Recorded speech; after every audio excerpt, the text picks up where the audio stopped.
자, 이사고 3장 4절입니다. 예, 예수님이 짊어지신 것입니다. 예수님이 짊어지신 것. 예.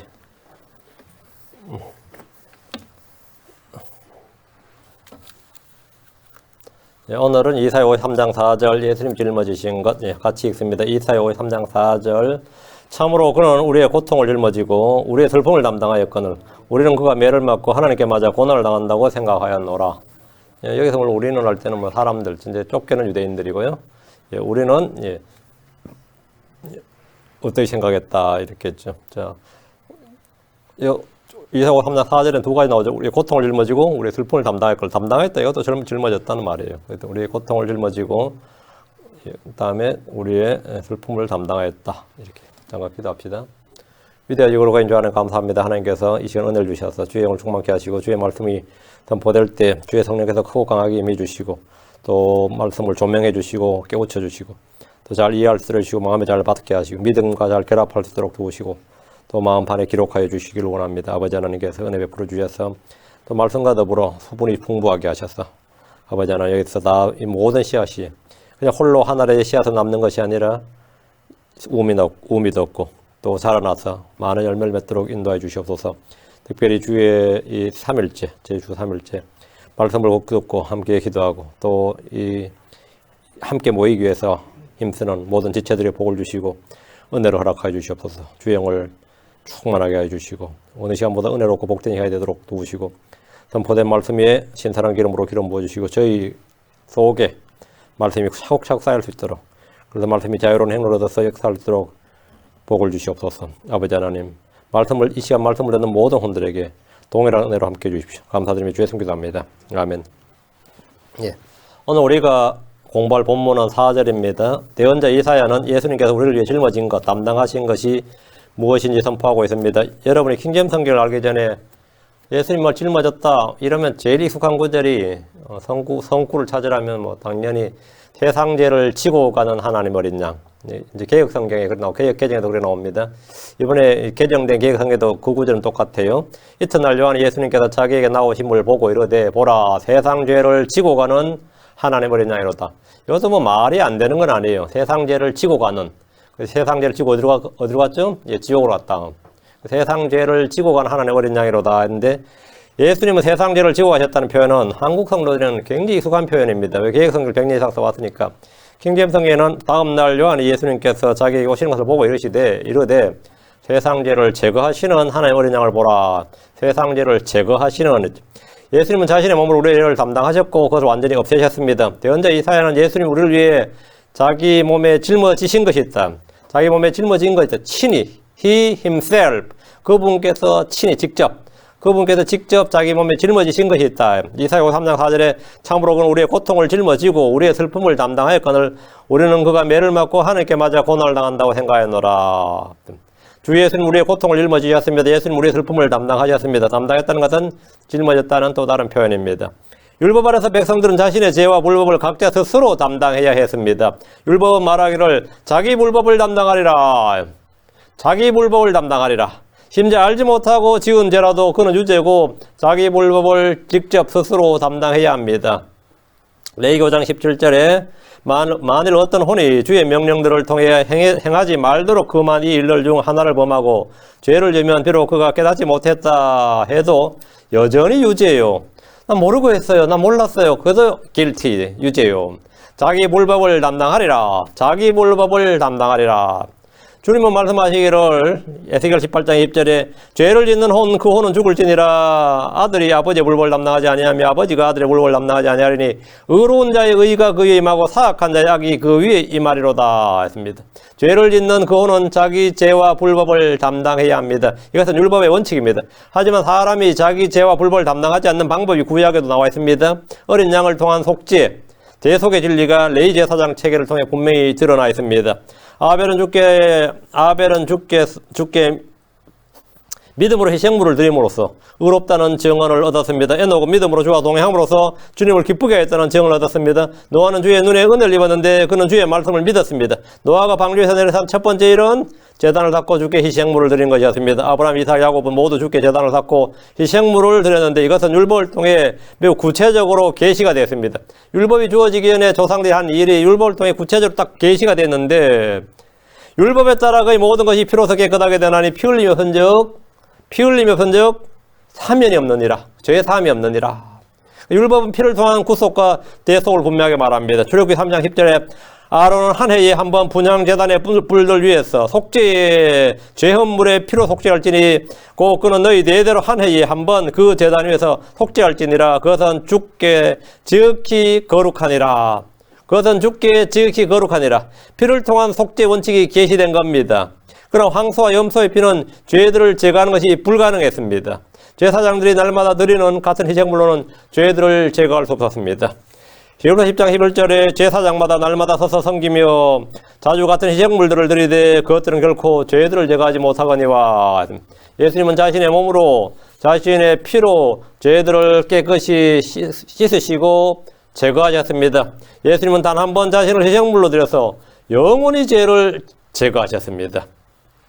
히브리서 9장 26절에 그랬더라면 그분께서 반드시 세상의 장건 이래로 자주 고난을 당하셔야 할 것이라. 그러나 이제 세상 끝에 그분께서 단 한 번 나타나서 자신을 희생물로 드려 죄를 제거하셨느니라. 세상 끝에 단 한 번 나타나서 자신을 희생물로 드려 예수님께서 자기의 몸을 희생물로 드려서 뭘 했다고요? 죄를 제거하셨느니라. 이것을 단번 속죄, 영원 속죄라고 합니다. 예수님은 하나님께 드려진 마지막 최종적 죄헌물, 속죄헌물입니다. 파이널 어톤먼트란. 예수님께서 자신의 몸을 드림으로써 이것이 파이널, 마지막, 더 이상 속죄헌물 없어. 죄로 인한 헌물은 더 이상 죄로 인한 헌물은 없습니다. 히브리서 10장 18절에 이제 이것들의 사면이 있는 곳에서는 다시는 죄로 인한 헌물이 없느니라. 더 이상 죄로 인한 no more offering for sin. 오퍼링은 있어요. 오퍼링이 있는데 죄를 위한 오퍼링은 없다. 죄로 인한 헌물은 없느니라. 예수님께서 파이널 오퍼링이었다. 예수님이 마지막 속죄 헌물이었다. 우리는 율법에 있는 어떤 희생물로 드리지 않습니다. 주께서는 단번에 영원히 우리를 위해서 자신을 희생물로 드리셨습니다. 더 이상의 희생물은 없습니다. 우리는 더 이상 율법 아래 있지 않습니다.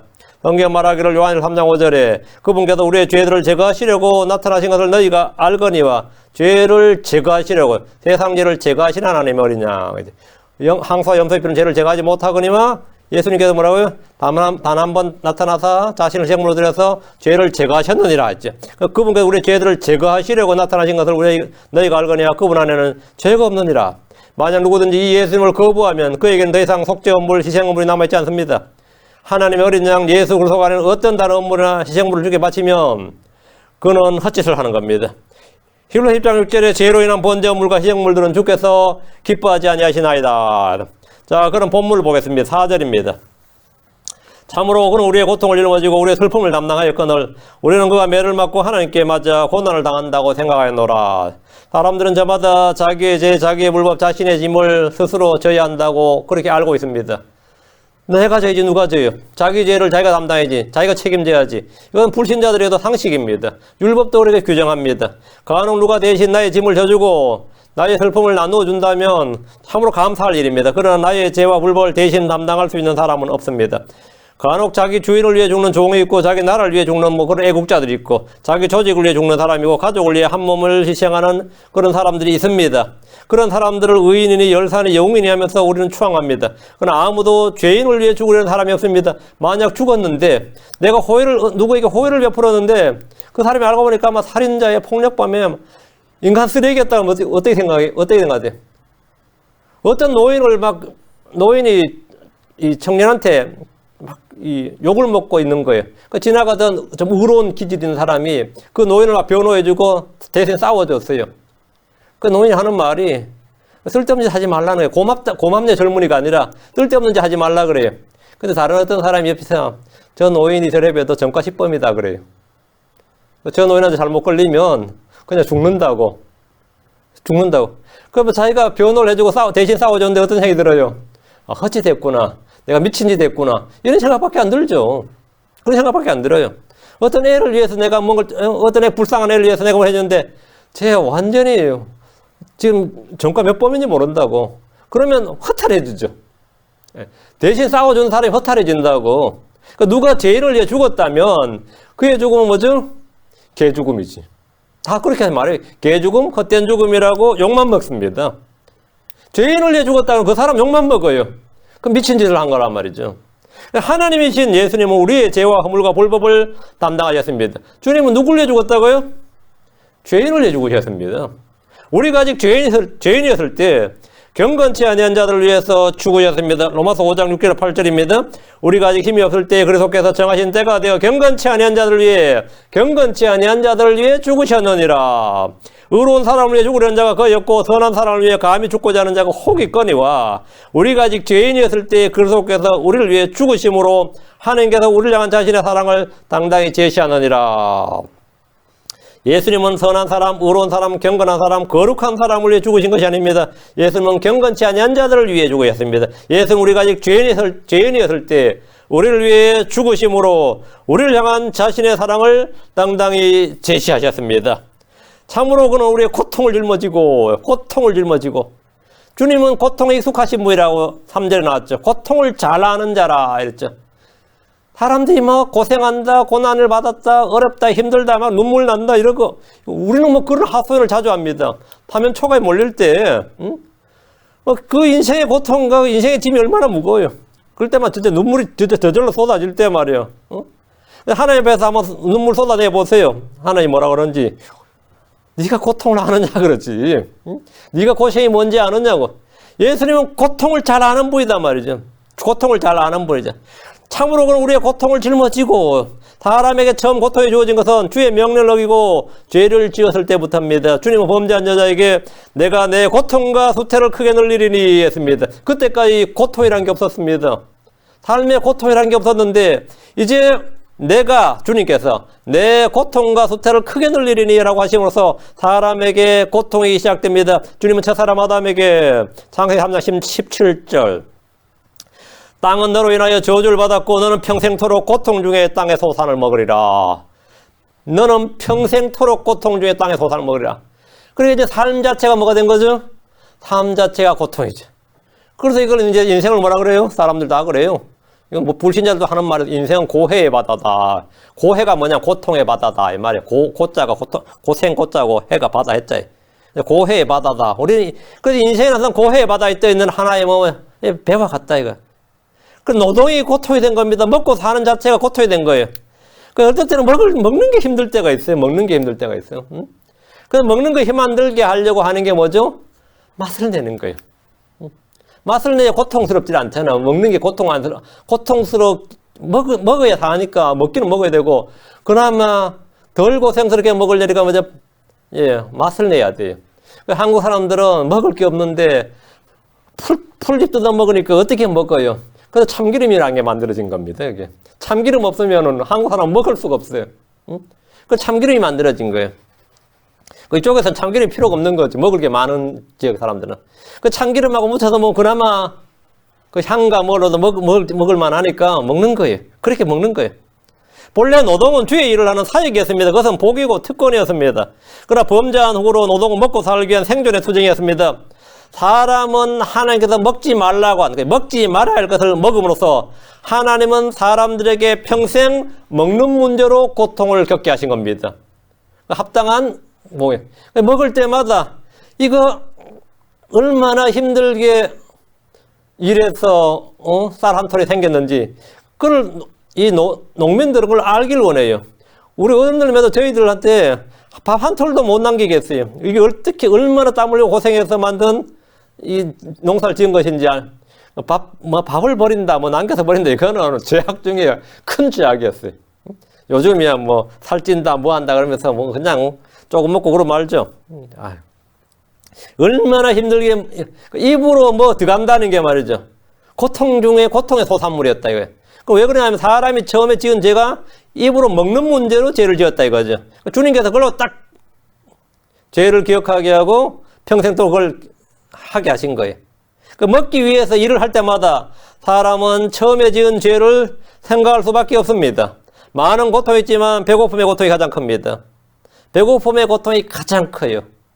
다른 고통, 뭐 이런저런 고통이 많아도 모든 짐승은 먹는 것으로 길들일 수 있습니다. 그 말이 안 통하고, 그리고 짐승하고 사람이 말이 안 통하잖아요. 그런데 사육사들이 짐승들 묘기도 부리게 하잖아요. 그렇죠. 돌고래가 막 갖가지 쇼하고 막 코끼리가 쇼하고, 제가 에버랜드 가는데 곰이 그렇게 건빵을 잘 받아 먹는데 제가 도대체 어떻게 훈련시켰냐. 모든 동물을 훈련시키는 방법은 딱 하나밖에 없다 이거예요. 굶긴다 이거예요. 야수를 길들이는 방법은, 맹수를 길들이는 방법은 뭐 딱 하나다 이거예요. 먹는 걸로 길들인다 이거예요. 굶기면 된다 이거예요. 그럼 사람은 어떨 것 같아요? 딱 하나입니다. 먹는 것으로 길들인다 이거예요. 사람도 마찬가지예요. 굶주림 앞에서는 인격이나 교양이나 학문이나 종교가 아무 소용없습니다. 굶주림 앞에는 아무 소용없어요. 내가 며칠 굶었는데 나는 크리스천이야. 그런데 하면 너무 배가 고파. 저 불교 행사를 하는데 제가 먹을 거 준다 그러면 갈 것 같아 안 갈 것 같아요? 아니 갈 것 같아 안 갈 것 같아요? 여러분 생각이 어때요? 살며시 가서 앉아 있어요. 저기 불교 성녀야. 굶었어. 여기서 뭐 찬송가 소리가 막 나. 여기 먹을 게 많아. 올 것 같아 안 올 것 같아요? 옵니다.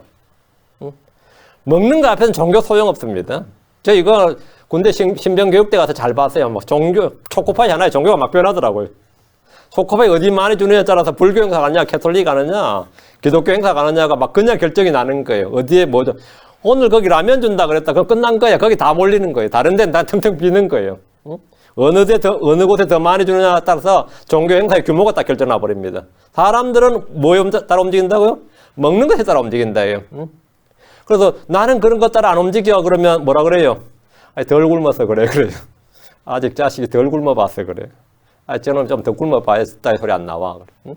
나는 지조를 지킨다. 난 절개를 지킨다. 나는 뭐 그래도 의를 지킨다. 그래 봐요. 뭐 다 뭐라 그래요? 덜 굶어 그래. 더 굶겨봐. 그래. 더 굶겨봐. 간단해. 그냥 더 굶겨놔. 나도 더 굶겨봐. 사람이 겪는 고통 전에 배고픔의 고통은 말도 못합니다. 얼마나 배가 고프면 그래 자식을 삶아 먹겠어요. 자식을 삶아 먹어요. 다음으로 사람이 겪는 고통은 질병의 고통입니다.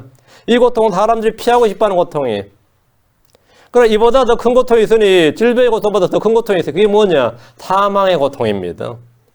사망의 고통이에요. 사람들이 표현을 못해 그렇지 사망의 고통은 말도 못하죠. 사람들이 가장 무서워하는 것이 뭡니까? 사망의 고통입니다. 사람들은 죽어보지 않아도 사망의 고통이 있다는 것을 본능적으로 알고 어찌하든지 피하려 합니다. 그래서 이 죽인다 그러면 뭐죠? 그 최종 협박이 되는 거예요. 너 그래 죽자. 내가 그러면 그게 그냥 최종 협박이 되는 거죠. 그래서 가장 큰 위협이 죽인다는 말입니다. 그만 죽여라 했다고 알았다 죽일게요. 내가 죽여줄게 그러면 뭐 그냥 뭐 굴복하는 거죠. 예, 사망의 고통 앞에 굴복하는 거예요. 근데 이 사망의 고통보다 더 큰 고통이 있어요. 그게 뭐죠? 지옥의 고통입니다. 시편 18편 5절에 지옥의 고통이 나를 에워싸고 사망의 올가미들이 나보다 앞서갔나이다. 지옥의 고통은 사망의 고통에 비할 바가 아닌 큰 고통입니다. 사망은 육신이 겪는 고통입니다. 지옥은 혼이 겪는 고통입니다. 지옥에 간 부자가 외치는 말을 들어보십시오. 누가복음 16장 24절에 소리를 지르며 이르되 아버지 아브라함이여 내게 긍휼을 베푸사 나사로를 보내어 그가 그의 손가락 끝에 물을 찍어 내 혀를 서늘하게 하도록 하소서. 내가 이 불꽃 가운데서 고통을 받나이다. 이 불꽃 가운데서 고통을 받나이다. 뭐가 고통을 받는 거예요? 혼이 고통을 받는 거예요.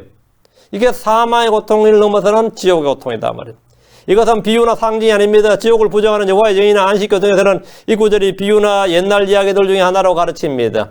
그렇다고 해서 지옥이 없어지는 것도 아니고 지옥에 떨어진 자들이 평안해지는 것도 아닙니다. 주님은 지옥의 고통을 분명하게 말씀해 주셨습니다. 계시록 14장 10절에 바로 그 사람은 하나님의 진노의 포도즙 곧 그분의 경노의 잔에 섞인 것이 없이 부은 포도즙을 마시리라. 그가 거룩한 천사들 앞과 어린 양 앞에서 불과 유황으로 고통을 받으리니 하나님께서 말씀하신 거예요. 그럼 하나님께서 이 고통을 뭐라고요? 짊어지고 갇혔다 이거. 그분께서 고통을 짊어졌다는 거예요. 그리고 마지막에 사람이 겪는 고통이 뭐냐? 불모시입니다. 이건 둘째 사망입니다. 계시록 20장 10절에 또 그들을 속인 마귀가 불과 유황호수에 곧 짐승과 거지 되은 자가 있는 곳에 던져져서 영원뭉토록 밤낮으로 고통을 받으리라. 영원뭉토록 밤낮으로 고통을 받으리라. 고통을 받으리라. 이곳은 누구든지 생명체에 기록되지 않는, 기록된 것을 드러나지 않는 자리에 던져지는 곳입니다. 예수님은 친히 우리의 고통을 짊어지셨습니다. 둘째 사마의 고통을 짊어지신 거죠. 죄의 고통을 짊어지신 겁니다. 사마의 고통을 짊어지셨습니다. 다음에 질병의 고통을 짊어지셨으며 굶주림, 주림의 고통을 짊어지셨습니다. 주님 우리의 고통을 짊어지신 분이다. 우리는 이제 더 이상 먹고 살기 위해서 일하지 않습니다. 주님 우리의 모든 필요를 공급하시기 때문입니다. 주님 우리에게 무엇을 먹을까 무엇을 입을까 염려하지 말고 먼저 하나님의 왕국과 그분의 의를 구하면 이 모든 것이 더해진다고 하셨습니다. 마태복음 6장 31절 33절에 그러므로 염려하여 이르기를 우리가 무엇을 먹을까 혹은 우리가 무엇을 마실까 혹은 우리가 무엇을 입을까 하지 말라. 이 모든 것은 이방인들이 구하나니 우리는 크리스천들입니다. 너희는 너희 하늘 아버지께서는 이 모든 것이 너희에게 필요한 줄 아시느니라. 오직 너희는 첫째로 하나님의 왕국과 그분의 의를 구하라. 그리하면 이 모든 것을 너희에게 더하시리라. 이 모든 먹는 것과 입는 것은 너희에게 더해진다. 이거. 크리스천들은 아담이 받았던 노동의 고통에서 해방된 겁니다. 우리가 하는 일은 더 이상 고통이 아니라 사역입니다. 우리는 먹고 살기 위해서 일하는 것이 아니라 선을 행하기 위해서, 나누어 주기 위해서, 궁핍환자를 돕기 위해서 일합니다. 그럼 여러분이 하는 모든 노동은 다 사역입니다. 여러분은 노동자가 아니라 사역자가 된 겁니다.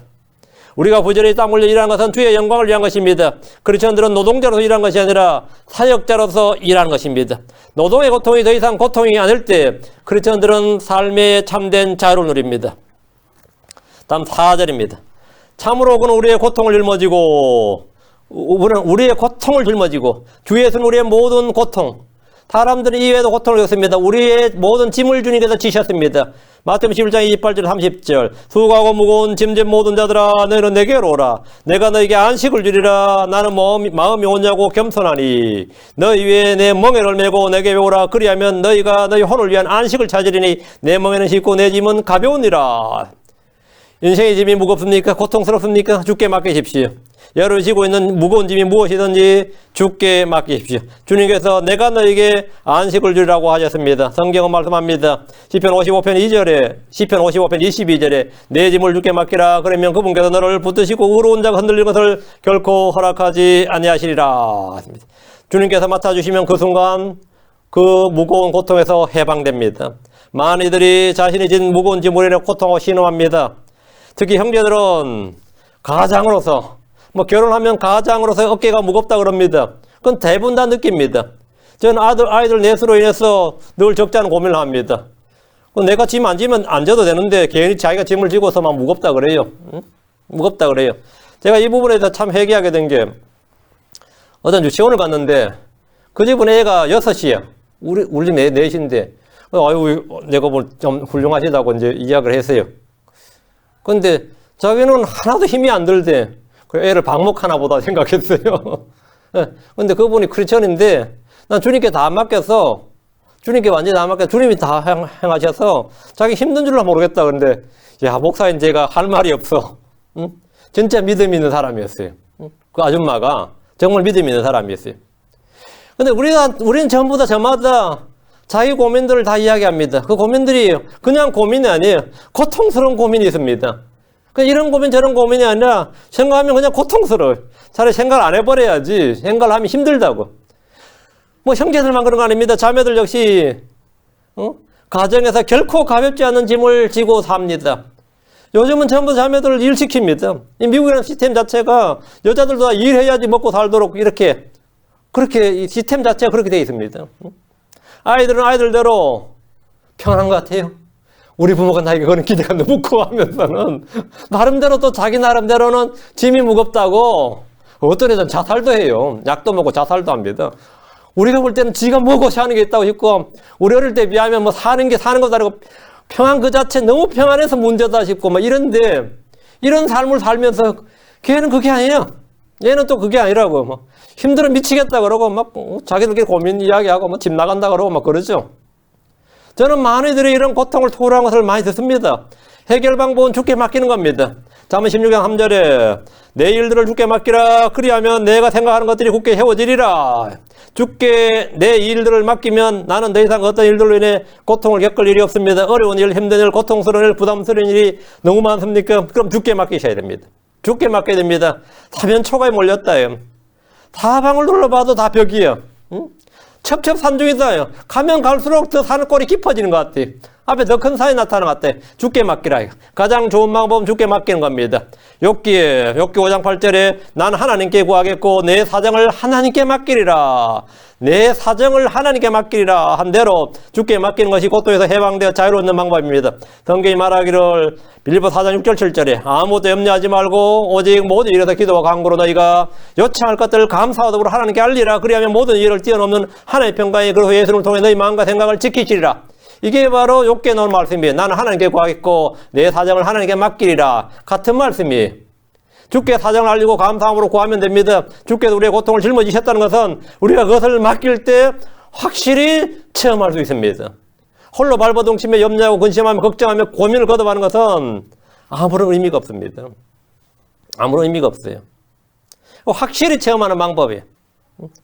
막 밤잠 안 새우고 막 잠 안 자고 막 고민해봐야 고민을 거듭하면 어떻게 될 것 같아요? 몸과 마음만 상해요. 더 고민하면 다음에 병원 가야 됩니다. 병원 가서 상담받아야 되고 약 먹어야 돼요. 그게 약해진다. 주님께 전체를 맡겨야 돼요. 베드로전서 5장 7절에 너희의 모든 염려를 그분께 맡기라. 그분께서 너희를 돌보시느니라. 그분께서 너희를 돌보시느니라. 우리는 원수가 없는 일까지도 주께 맡기고 주를 위해 살면 됩니다. 우리는 나의 길까지 다 주께 맡기면 주께서 그것을 이루십니다. 지금 4절에 참으로 그는 우리의 고통을 짊어지고 라는 말씀대로 그분은 우리의 고통을 짊어지셨습니다. 비록 크리스천이라 할지라도 그분께 맡겨야 할 것을 맡기지 않으면 계속해서 여러 가지 무거운 짐들로 인해서 고통 가운데 살게 됩니다. 예수 믿고 나서 왜 이렇게 힘든지 모르겠다. 응? 교회 와서 마음의 안식 좀 찾으려고 교회 와 찾았는데 말이죠. 왜 이렇게 예수 알고 나서 신앙생활 나서 더 힘들어요. 자기 인생 문제 해결된 거 하나도 없고 교회 와서 짐을 또 지어가지고 신앙의 짐까지 하나 더 져가지고 인생의 짐에다 신앙의 짐까지 하나 더 져서 안 그래도 힘들어 죽겠는데 그죠? 더 힘들다 이 말이지. 응? 사는 것도 힘드는데 교회 와서도 교인들끼리도 갈등한단 말이죠. 더 힘들다. 더 힘들어. 크리스천이라 할지라도 그분께 맡겨야 할 것들을 맡기지 않으면 계속해서 여러 가지 무거운 짐들로 고통을 겪습니다. 그건 뭐 필연적인 일입니다. 얼마나 많은 목사들이 이 위경련, 위장애 뭐 이런 걸로 고통을 받는지 모릅니다. 약을 달고 사는 분도 수두룩합니다. 신경쇠약은 말할 것도 없고요. 목사님들이 앞에서는 막 뭐 평강, 기쁨 뭐 이런 거 설교하거나 자기는 막 한숨 푹푹 쉬는 거죠. 그 꼴 보는 또 목사 사모는 뭐 더 힘들어서 포도 일찍 죽어요. 우리 주변에 보면 특이하게도, 사역의 절반은 다 사모 목회라 그러고 뭐 이러니까 한국교회 특징이 그래요. 여기 이쪽 미국교회는 안 그런데 한국교회 좀 그래요. 그래서 주님께 맡겨야 할 것을 맡기지 못할 때 고통을 겪어요. 참으로 그는 우리의 고통을 짊어지고 예수님께서 우리의 고통을 짊어졌다 이거예요. 예수님은 슬픔의 사람이요 고통을 잘 아시는 분입니다. 그분은 영과 혼과 몸의 극도의 고통을 다 겪으신 분입니다. 사람들이 주 앞에 나와 울며 고통을 토로할 때 주님은 불쌍히 여기시며 그 고통을 다 이해하시고 아십니다. 이스라엘이 이집트에서 핍박을 받을 때 주님은 이렇게 말씀하셨습니다. 출애굽기 3장 7절에 주께서 이러시되 내가 이집트에 있는 내 백성의 고난을 분명히 보았고 또 그들이 그들의 자각 감독들로 인하여 부르짖는 것을 들었나니 내가 그들의 고통을 아노라. 내가 그들의 고통을 아노라. 주님이 안다 그러면 정말 아는 거예요. 보통 사람들이 내가 이해해 그러면 지가 좀 제대로 이해하고 저런 말 하나 싶잖아요. 응? 내가 당신의 그 어려움을 이해한다. 내가 안다 그러면 뭡니까? 네가 할 게 뭘 알아 그래요. 내가 막 몸이 지금 아픈데 아프다 그러면 뭐라 그래요? 보통 많이 아프겠네요. 그러지만 그걸 겪어보지 않는 사람은 어떻게 생각해요? 피상적이죠. 남이 아무리 걸리든 진짜로 아파서 그래도 자기 손에 진짜 조금 상처 난 것보다도 덜 느낀다고. 근데 주님께서 내가 안 오라 그러면 그런 차원이 아니라 주님은 아신다 이거예요. 내가 안 오라 그러면 주님 그걸 제대로 정확히 아시는 거예요. 사람들은 남의 사정을 안다, 이해한다 해도 제대로 아는 것이 아닙니다. 그냥 립서비스예요. 그러나 주님께서 내가 하노라 하시면 그것은 정말 제대로 정확하게 하시는 겁니다. 오늘 나보다 더 잘하시는 거예요. 주님께서 내가 안 오라. 내가 안 오라. 주님은 이스라엘이 고통을 당할 때 그분의 혼도 괴로워하셨습니다. 사사기 10장 16절에 자기들 가운데서 이방 신들을 제거하고 주를 섬기니 그분의 혼이 이스라엘의 고통으로 인하여 괴로워하였더라. 그분의 혼이 괴로워했다. 주님이 막 괴로워했다 이거야. 주께서는 우리의 연약함을 다 아십니다. 우리의 죄와 불법을 아십니다. 우리에게 겪는 고통을 아십니다. 그래서 진정한 위로와 힘을 주시고 안식과 평안을 주실 수 있습니다. 예수님은 몸소 해산의 고통을 치르신 분입니다. 이사야서 3장 11절에 그가 자기 혼이 해산의 고통을 치른 것을 보고 만족하게 여기리라. 자기 혼이 해산의 고통을 치렀다.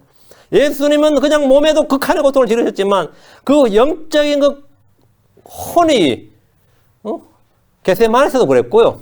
자기 혼이 해산의 고통을 치른 것을 보고 자기 혼이 해산의 고통을 치렀다. 예수님은 몸에만 고통을 받으신 것이 아니라 그분의 혼이 해산의 고통을 치르셨기 때문에 그분 자신이 친히 연약함이 쌓여 있었기 때문에 말이죠. 잘 아신다 이거예요. 그래 참으로 그는 우리의 고통을 짊어지고 우리의 고통을 짊어지셨다. 주님 우리의 연약함의 고통을 짊어지셨습니다. 질병의 고통은 우리가 살아서 겪는 가장 싫은 고통이고 아픔의 고통입니다. 몸이 좋지 않아도 통증만 없으면 견딜 수가 있습니다. 내 몸이 아무리 아파도 통증만 없으면 견딜 수 있어요. 몸이 아파도. 그렇죠? 칼로 몸을 찢고 잘라도 마취를 시켜서 고통만 없애주면 살만합니다. 질병의 고통으로 진통제를 달고 사는 사람도 있습니다. 왜 진통제를 달고 살아요? 진통제는 병이 나라고 먹는 약이 아닙니다. 통증만 못 느끼게 해달라는, 못 느끼게나 좀 약화시키게, 내가 견딜 수 있을 만큼만 좀 약화시키게. 근데 가장 강력한 진통제가 마약이에요. 가장 강력한.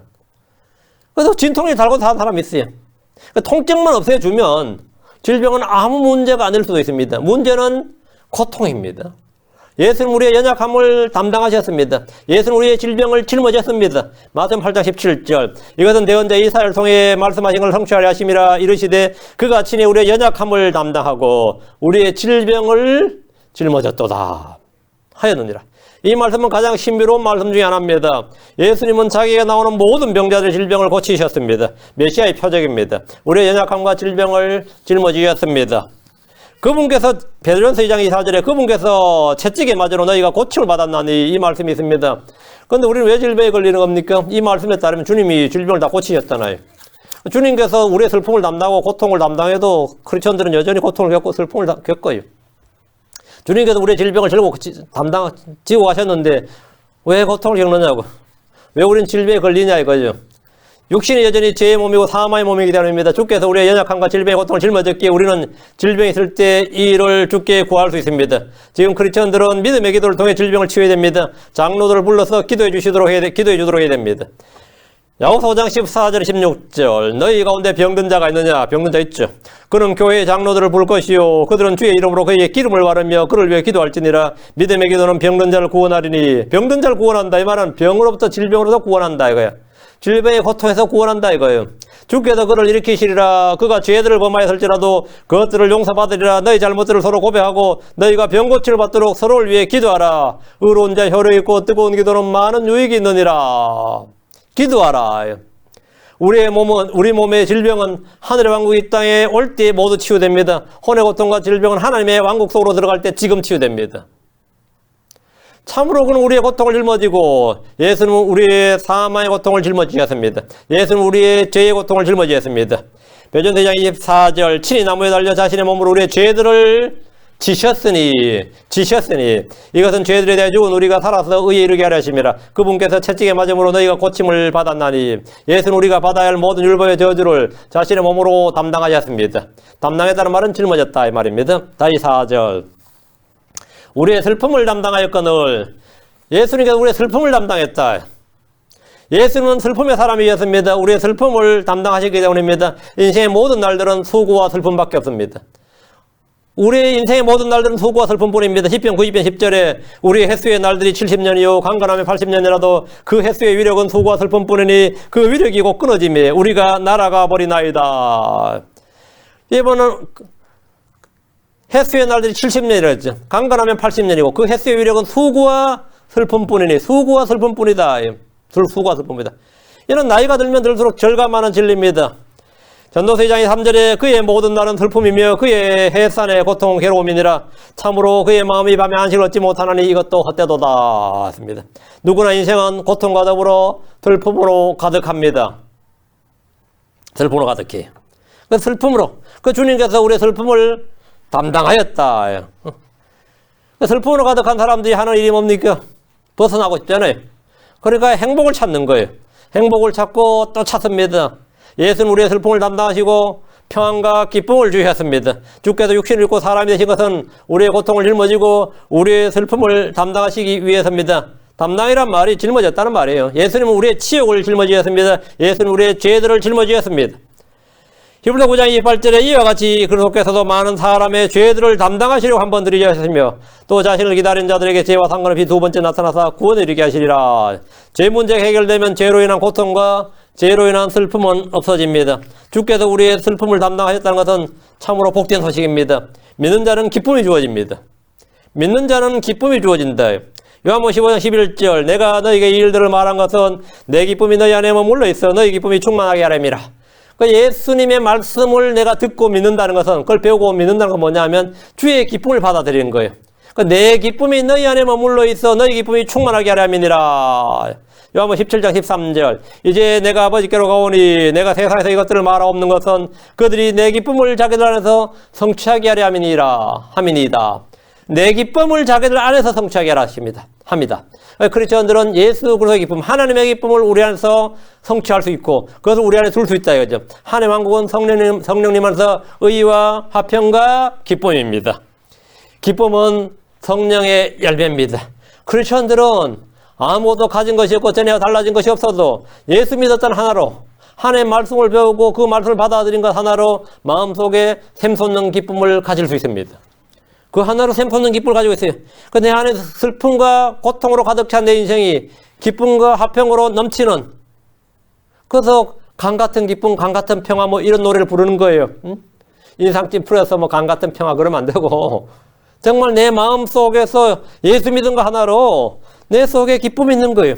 주께서 우리의 슬픔을 담당하셨기 때문에 크리스천이 된 그날부터 우리의 날들은 슬픔이 아닌 항상 기쁨의 날이 됩니다. 그래서 빌립보 4장 4절에 항상 주를 기뻐하라. 내가 다시 말하노니 기뻐하라. 데살로니가서 5장 16절에 항상 기뻐하라. 항상 기뻐하라. Always. 항상 기뻐하라. 크리스천으로서 겪는 고난과 슬픔은 전혀 다른 차원의 문제입니다. 의로 인해 주의 이름을 위해 받는 고난과 슬픔은 주께서 다 씻어주실 것입니다. 계시록 21장 4절에 또 하나님께서 그들의 눈에서 모든 눈물을 씻어주시리라. 다시는 사망이 없고 슬픔도 울부짖음도 없으며 또 아픔도 다시는 없으리니 이는 이전 것들이 지나갔기 때문이라 하더라. 다시 이사야 3장 4절 우리는 그가 매를 맞고 하나님께 맞아 고난을 당한다고 생각하였노라. 오해죠. 잘못한 거죠. 주님께서는 우리의 고통을 짊어지고 우리의 슬픔을 담당하셨는데 우리는 어떻게 생각하냐면 그가 매를 맞고 하나님께 맞아 고난을 당한다고 생각하였노라. 유대인들은 누구나 그분이 당하는 고난에 대해서 우리를 대신해서 우리를 위해 받는 고난이라고 생각하지 않았습니다. 그렇게 생각하지 않았습니다. 예수님이 매를 맞는 것, 예수님이 채찍에 맞고 죽임을 당하는 것은 그가 메시아가 아니면서 메시아로 사칭했기 때문에 그래서 하나님의 심판을 받고 저주를 받는 거다. 메시아가 아니면서 메시아로 자처했기 때문에 저렇게 저주를 받아 십자가에 못 박혀 죽는 것이라고 생각하려고 판단했습니다. 그것은 지금도 유효합니다. 그들은 그렇게 생각합니다. 빌라도는 백성들에게 만족을 주기 위해서 그분을 매질했습니다.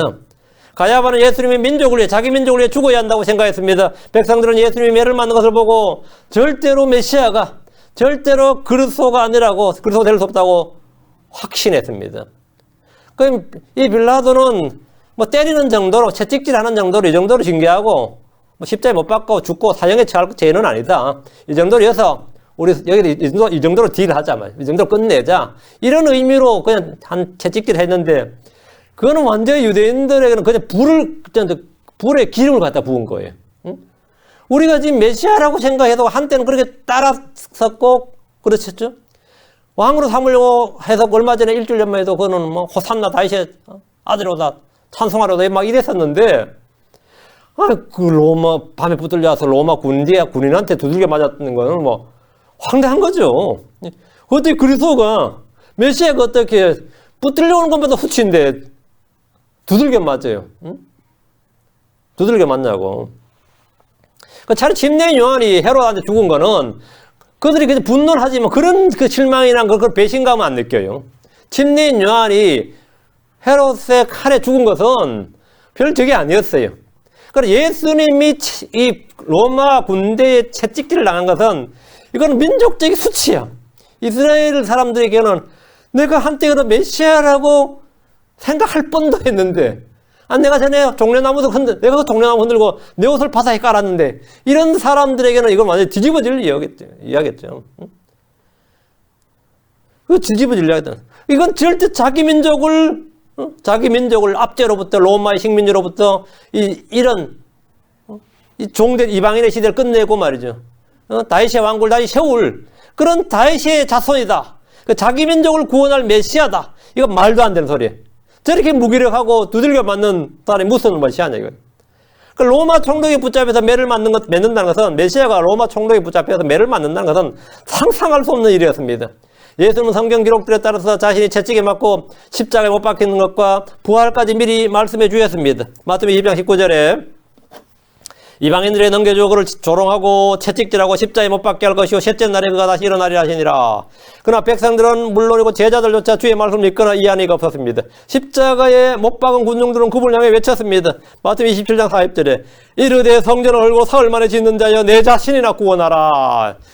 남들 구원한다, 민족 구원한다 그런 소리 하지 말고 네 자신이나 구원하라. 네가 지금 죽게 생겼는데 네 자신이나 구원하라. 내가 만약 하나님 아들이거든 십자가에다 내려오라. 이렇게 조롱을 했습니다. 누가복음 23장 37절에도 이르되 내가 만일 유대인들의 왕이거든 내 자신을 구원하라. 네 자신을 구원하라. 우리 구원 안 해도 좋으니까 네나 네 자신 구원해보라 이거예요. 그래서 우리를 안 믿게 하라 이거예요. 그래 십자가에 못 박혀 죽는 주제에 무슨 구원자냐 이거죠. 그래 그분을 조롱하고 멸시하는 것이었습니다. 십자가에 못 박힌 강도까지 그분을 조롱하며 같은 말을 했습니다. 누가복음 23장 39절에 매달린 범죄자 중에 하나는 그분을 욕하여 이르되 내가 만일 그리스도이거든 내 자신과 우리를 구원하라되 대언자 이사야가 말한 대로 사람들은 그분이 매를 맞는 것은 하나님께 맞는 것이다. 이건 하나님의 심판이다. 저주를 받은 것이라고 생각했습니다. 예수님을 때린 자들은 양심의 가책이나 율법에 따른 저주 등에 전혀 관심이 없었습니다. 빌라도가 백성들의 요구에 따라 그분을 십자가에 넘겨주면서 마태복음 27장 4절 나는 이 의로운 사람의 피에 대하여 무죄하니 너희가 그것과 상관하라. 빌라도는 예수님을 이 의로운 사람 이렇게 말했습니다. 빌라도는 예수님이 죄인이다. 아니 죄인 아니라고 알았어요. 죄인이랑 이 의로운 사람의 피에 대하여 이 사람 너희들이 사형시켜달라는데 이 의로운 사람의 피에 대하여 무죄하니 나는 죄 없다. 이 사람의 사형, 이 사람을 죽이는 것에 대해서 나는 이 사람의 피에 대하여 무죄하니 너희가 그거가 상관하라. 이 일로 뭐 주의 저주가 당하든 저주가 임하든 심판이 임하든 뭐 이 일로 해서 뭐 불미스러운 사건이 터지면 그것은 전부 다 너희들 책임이다. 이렇게 빌라도 선포를 했어요. 너희가 상관하라 하니까 양심의 가책이 조금이라도 있으면 어때요? 좀 곤란한 문제죠. 그러니까 빌라도는 그분이 죄가 없으며 백성들이 무지와 시기심과 종교 지도자들의 모함으로 인해 죽는다는 사실을 잘 알았습니다. 빌라도는 폭동이 날 것 같아서 어쩔 수 없이 그분을 죽음에 넘겨주는 정치적 결단을 한 겁니다. 그래서 사법적 어떤 판단보다는 정치적 판단이었어요. 정치인이니까. 그분을 죽음에 넘겨준 거예요. 그래서 나는 이 그런 사람에 대해서 무죄하다. 너희가 이 피에 대해서, 이 사람의 피에 대해서, 이 의로운 사람의 피에 대해서 상관하라 하니까 이때 백성들은 그분의 피와 죽음에 대해서 담대하게 응답했습니다. 마태복음 21장 25절에 이에 온 백성이 응답하여 이르되 그의 피가 우리와 우리 자손에게 이 말이다 아니라. 끝난 거지 뭐. 그의 피가 우리와 우리 자손에게 이 말이다. 참 입을 함부로 여는 게 아니었어요. 그런데 AD 70년에 그들은 착살났습니다. 로마 군대가 와서 그들을 막 싹쓸이한 거예요. 그냥 그의 피가 그들은 전부 다 싹쓸이한 거예요. 그러고 그때부터 살아남은 자들은 2000년간 계속해서 고통을 받았어요. 2000년간. 그래서 그 문자 그대로 그의 피가 우리 자손의 이 말이다 돼버린 거죠. 하나님께서 뭐 그렇게 하지 이런 거죠. 그렇게 하지. 예수님이 하나님께 맞아 고난을 당한다고 생각하기 때문에 그들은 담대하게 우리 자손까지 언급한 거지. 우리에게 이 말이다 끝내서야 되는데 우리 자손에게 이 말이다까지 해버린 거예요. 그 정도로 뭐라고요? 맹세 배팅을 할 때 완전히 뭐 100% 확신한 거. 이거는 100% 문제없는 죽음이다. 이 예수의 죽음, 예수를 사형에 처한 것은 이거는 전혀 문제가 되지 않는 것이다. 이렇게 왜 하나님께 맞는 거? 이거는 우리가 죽이는 게 아니라 이건 하나님의 저주를 받은 거, 하나님의 심판이라고 확신했다 이거죠. 예수님이 하나님께 맞아 고난을 당한다고 생각했기 때문에 이런 대답이 가능했던 겁니다. 그들은 예수님이 받는 고난은 절대적으로 하나님의 뜻이고 하나님의 심판이고 하나님의 저주라고 확신했습니다. 주께서 요한복음 15장 18절에 세상이 너희를 미워하면 그것이 너희를 미워하기 전에 나를 미워한 줄 너희가 아느니라 했습니다. 세상은 예수님을 때리고 십자가에 못 박아 죽였습니다. 종교적 확신은 사람들이 자기가 하는 일에 대한 정당성을 부여해 줍니다. 마치 무슬림들이 이교도들을 죽이는 것은 죄가 아니라 상급을 받는 일이라고 믿고 행하는 것처럼 유대인들은 예수님을 죽이는 일을 이스라엘에서 악을 제거하는 일이라고 믿었고 크리스천들을 죽이는 일을 하나님의 일이라고 믿었습니다. 지금 무슬림 근무주의 교리가 이슬람 근무주의 교리가 그겁니다. 유대인 한 명 죽이는 건 큰 상급을 받는 거고 크리스천 한 명 죽이는 것은 일반인 10명 죽이는 것과 같은 상급이 있는 거예요. 그들의 교리에 따르면. 이 크리스천을 죽이는 것은 뭐죠? 양심의 가책을 받는 일이 아니라 그들은 너무 기쁜 일이에요. 너무 영웅적인 일이라고. 이 종교적 확신이라는 게 이렇게 무서운 거죠. 종교적 확신이라는 게. 그러니까 유대인들은 예수님을 죽이는 일을 이스라엘에서 악을 제거하는 일이라고 믿었고 크리스천들을 죽이는 일은 하나님의 일이라고 믿었습니다. 바리새인 사울이 바울이 히브리식 발음으로 사울이에요. 바리새인 사울이 예루살렘뿐만 아니라 멀리 다마스커스에 있는 크리스천들을 잡으러 달려갔는데 이것이 그냥 자기 노력과 그런 것 아니에요. 이것은 하나님을 섬기는 일이라고 믿었고 크리스천들을 잡아 죽이는 일은 하나님의 일이라고 믿었기 때문에 그렇게 한 겁니다. 이렇게 하는 일은 하나님을 섬기는 일이고 하나님 일이다 이거예요. 요한복음 16장 2절 다 같이 보면 요한복음 16장 2절 주님께서 이것을 말씀하셨습니다.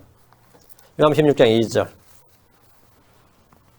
그들이 너희를 회당들에서 내쫓을 것이요 참으로 때가 이르면 너희를 죽이는 자마다 크리스천들을 죽이는 자마다 예수님을 부르는 자를 죽이는 자마다 자기가 하나님을 섬긴다고 생각하리라. 바로 바리새인 사울이 이렇게 생각한 거죠. 죽이면서 뭘 생각하죠? 크리스천들 죽이며 교회를 불태우고 죽이면서 뭐 한다고 생각한 거예요? 자기가 하나님을 섬긴다고 생각하리라. 이것이 종교적 확신입니다. 그들은 자기들이 때리고 죽이면서 이 모든 일이 하나님이 하신이라고 생각했습니다. 로마 가톨릭은 수많은 크리스천들을 잡아 죽였습니다. 그때 그들은 조금의 종교적 양심적 가책을 느꼈느냐? 안 느꼈습니다.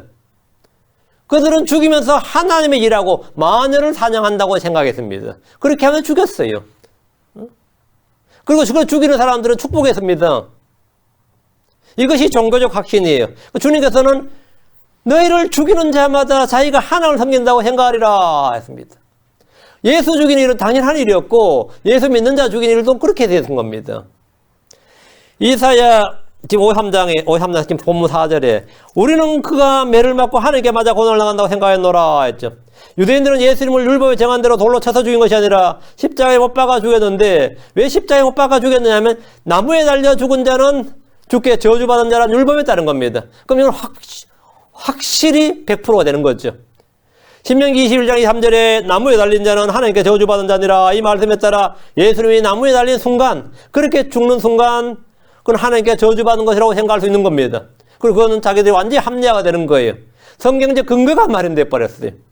예수님이 나무에 달렸던 것은 율법에 따라 주의 저주를 받은 것이 맞습니다. 그것은 자신의 죄로 인해 저주를 받은 것이 아니라 그들을 찔러 죽인 예수를 믿지 않는 자기 민족 그리고 이 세상 사람들의 죄로 인해서 저주를 받은 겁니다. 그 예수님 저주 받은 거 맞아요. 그들이 하나님께 저주를 받으면 하나님의 저주를 받았다. 그것은 바로 그 예수님을 저주한 그 사람의 죄로 인해서 주님이 저주를 받은 거예요. 그분 우리를 위해서 율법의 저주가 되셨습니다. 주 예수님께서 우리의 고통을 짊어지셨고 슬픔을 담당하셨고 우리의 불법과 죄를 자신의 몸으로 담당하셨기 때문입니다. 주 예수로께서 저주가 되셨기에 나무에 달려 죽으셨습니다. 갈라디아 3장 13절에 그리스도께서 우리를 위해 저주가 되사 율법의 저주에서 우리를 구속하였으니 기록된 바 나무에 달리는 모든 자는 저주받았느니라 하였느니라. 예수님께서 나무에 달린 것은 저주받았대요. 왜? 우리를 위해 저주가 되셨기 때문입니다. 율법의 저주에서 우리를 구속하셨다 이거예요.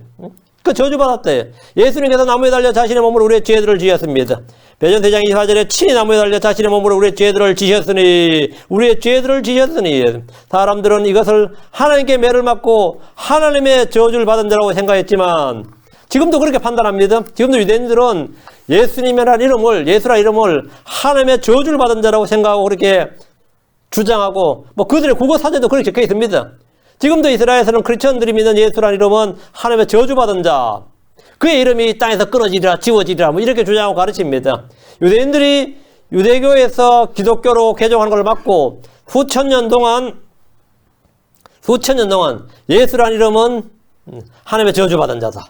자기 조상들과 자기들이 한 짓을 가리기 위해서, 그 살인죄를 가리기 위해서 그렇게 하여 세뇌를 지키는 거죠. 그래서 예수를 믿는 자들을 박해하면서 그것을 하나님을 섬기는 일이고 하나님의 영광이 되는 일이라고 합니다. 이사야 66장 5절입니다. 이사야 66장 5절. 예. 이사야 66장 5절. 예. 이사야 66장 5절. 예. 주의 말에 떠는 자들아 너희는 그의 말을 들을지어다. 너희를 미워하고 내 이름으로 인하여 너희를 쫓아낸 너희 형제들이 이르기를 너희를 미워하고 내 이름으로 인하여, 예수라는 이름으로 인하여 너희를 쫓아낸 너희 형제들. 그러니까 유대교에서는, 정통 유대교에서는 예수를 믿으면 유대인이 아닌 거예요. 출애가 되는 거죠. 그러니까 너희를 쫓아낸 너희 형제들이 이르기를 주께서 영광 받기를 원하노라 하였으니 그가 나타나서 너희 기쁨이 될 것이요 그들을 복권을 나가리라. 이건 재림이고요. 그러니까 예수 믿는 자들을 쫓아내고 그들을 죽이고 하는 일을 뭐라고요? 하나님께서 영광을 받으리라 이렇게 한다는 거죠. 하나님께서 영광을 받으리라 이렇게. 그것을 하나님의 일이라고 한단 말이에요. 하나님의 일이라고. 유대인들은 예수를 죽이는 것이 민족을 위한 길이고 하나님을 섬기는 것이고 주께서 영광을 받는 것이라고 생각했습니다. 예수님이 받으신 고난과 슬픔은 그가 하나님께 죄를 지어서 받는 저주고 심판이라고 생각했습니다.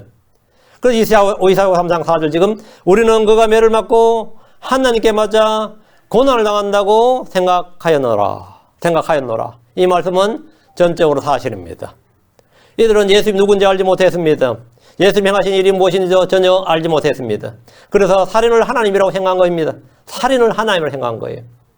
이는 그들의 마음이 눈멀었기 때문입니다. 우리는 하나님께서 사람이 되셔서 우리의 무엇을 짊어졌는지 분명히 압니다. 주님 우리의 고통을 짊어지셨습니다. 우리의 슬픔을 짊어지셨습니다. 우리의 연약함을 짊어지셨습니다. 우리의 질병을 짊어지셨습니다. 우리의 불법을 짊어지셨습니다. 우리의 죄를 짊어지셨습니다. 우리의 죽음을 짊어지셨습니다. 우리의 저주를 담당하셨습니다.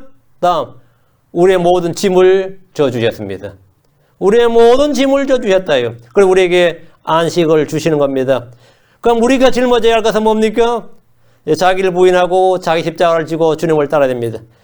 날마다 자기를 부인하고 자기 십자가를 지고 주를 따라야 된다. 주님이 우리의 모든 걸 담당하시고 짊어지셨으니까 우리는 뭘 져야 되느냐?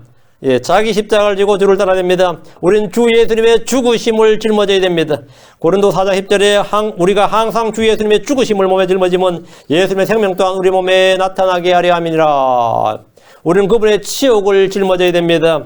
히브리 13장 13절 그런즉 우리가 그분의 치욕을 짊어지고 진영 밖에 계신 그분께로 나아가자. 우리가 그분의 치욕을 짊어지고 됩니다. 예수라는 이름이 지금이야 크리스천 하면 어때요? 미국에서는 크리스천 하면 아무 문제 없죠. 이게 치욕스러운 이름이 아니잖아요. 예전에 크리스천이란 말은 이건 상당히 치욕스러운 이름이에요. 크리스천이라는 이름은. 그래. 누가 나에게 크리스천이라 그러면 이거는 얕보는 이름이에요. 욕설에 다름없는 거예요. 우리는 그분의 치욕을 짊어지고 진영 밖에 계신 그분께로 나가자. 시편 69편 절대로 내가 주를 위하여 치욕을 짊어졌으므로 수치가 나의 얼굴을 덮었나이다. 우리는 그것을 짊어지는 겁니다. 짊어지는 거예요. 이것은 부끄러운 일이 아닙니다. 나는 복음을 부끄러워하지 않습니다. 난 예수의 이름을 부끄러워하지 않습니다. 난 내가 크리스천이라는 사실을 부끄러워하지 않습니다. 나는 킹제임스 성경을 하나님의 말씀을 믿는 걸 전혀 부끄러워하지 않습니다. 저는 이 말씀 침략이라는 걸 전혀 부끄러워하지 않습니다. 근데 여러분 가운데 모르겠네. 거기 교회가 뭔데 말씀 침략이 거기 그런 거 어떨지 모르겠네. 응?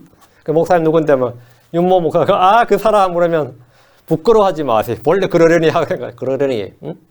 예수로 인해 부끄러워하지 마시고 복음으로 인해 부끄러워하지 말고 말씀으로 인해서 부끄러워하지 말고 우리는 예수님이 짊어지신 것을 기억하면 나머지 어떤 것도 부끄러워할 것이 없습니다.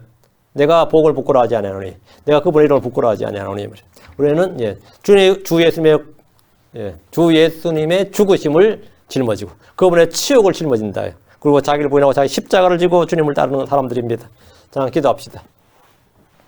위대하시고 거룩하신 주 하나님 감사합니다. 하나님께서 이 시간 말씀을 주셨는데 선포한 말씀들이 아버지 하나님 헛되이 돌아오지 않게 하시고 성도들 마음에 믿음과 잘 결합하도록 해주시옵소서. 어떤 사람들은 듣지만 그것이 믿음과 섞이지 못함으로 효력있게 일하지 못합니다.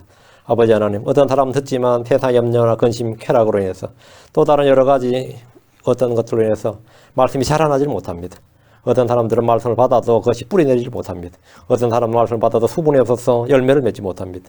아버지 하나님 은혜를 베풀어 주셔서 저희가 정말 하나님의 말씀과 더불어 주님께 성령의 그 단비를 아버지 하나님 정말 쏟아부어 주셔서 말씀과 더불어 수분이 충분하게 하시고 이 모든 열매를 맺게 하여 주시길 간구합니다. 은혜 베풀어 주십시오. 저희가 변화를 받기를 원합니다. 성장하기를 원합니다. 아버지 하나님 점점 저희 영과 혼은 점점 깨끗해지기를 원하고 저희는 점점 주님을 닮아서 주님을 따라서 그렇게 변화받고 성장해서 머리 대신 예수 그리스도까지 그렇게 자라나기를 간구합니다. 아버지 하나님 저희 믿음을 더해 주시고 저에게 영적인 분별력을 주시고 말씀을 사용해서 선악을 분별할 줄 아시고 또 감각을 단련해서 선악간에 참으로 이 지혜가 있도록 은혜를 허락하여 주시기를 원합니다. 전능하신 주 하나님 이 시간 말씀을 들은 모든 혼들에게 복을 주시기를 간구합니다. 은혜 베풀어 주십시오. 더 많은 은혜를 주십시오. 감사드리며 주의 성기도합니다. 아멘.